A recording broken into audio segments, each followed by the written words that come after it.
Hello friends, thank you for your support and for your interest in what is happening in Ukraine. Today I will tell you about the events on the military front.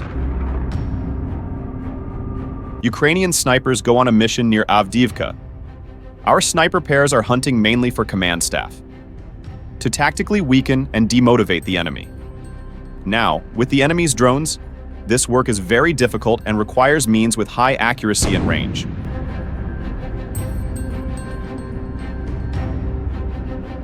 It is very difficult to be prepared for such a situation. The occupier is taken prisoner. At some point, he decided to take out a grenade and neutralize himself along with 2 Ukrainian soldiers. The guys noticed it in time. It is difficult to understand why the Russian soldier did this. Probably he was intimidated by the fact that Ukrainians were torturing prisoners. He could have survived if he hadn't believed the Kremlin's jokes.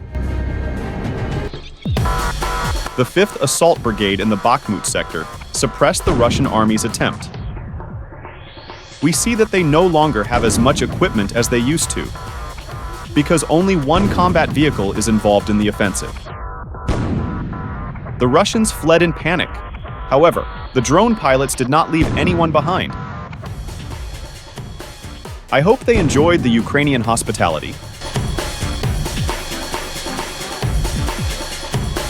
The 110th Brigade's BCT neutralizes the enemy near Avdiivka. The occupiers keep trying to find weaknesses in the Ukrainian defense and break into the city. In the suburbs, Russian troops are conducting offensive combat operations. On February 4th in the afternoon, the Russian military carried out many airstrikes, and there were rocket attacks on frontline cities. Near the village of Stepov and in the area along the contact line, up to and including the coke plant, it is very difficult for our soldiers. The next period will only be more difficult, because the Russian dictator needs to show at least some results in Ukraine. A lot of manpower has to be neutralized in different areas. The next period will only be more difficult, because the Russian dictator needs to show at least some results in Ukraine. A lot of manpower has to be neutralized in different areas. In the Zaporizhia sector, Ukrainian defense forces repelled 2 enemy attacks near Robotyno, Zaporizhia region.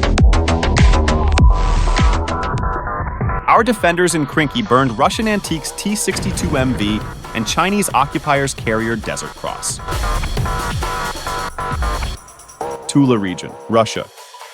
Paramedics have to travel to patients on horseback because the roads are not plowed.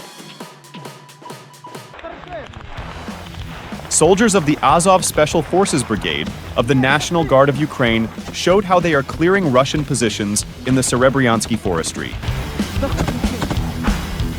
In the Russian city of Belgorod, the authorities have built concrete holes to hide in during Ukrainian attacks on military facilities. But the locals use it as a toilet. Then they will say that America and NATO are to blame. And this is a video from a Russian showing Storm Shadow Scalp cruise missiles flying calmly past Russian air defense in Crimea. This was on January 31st during the attack on the Russian airfield in the city of Belbek. At first we thought it was a joke, but no. The Russian army sappers are in front of us, carrying out demining. They do it with a wooden stick. You can see how much cheaper a Russian soldier is than modern demining technology. Soldiers of the elite Russian Special Forces unit Akhmat were on the front line of defense. When they saw the real conditions of the fighting, they began to pray and asked the drone pilots to let them live.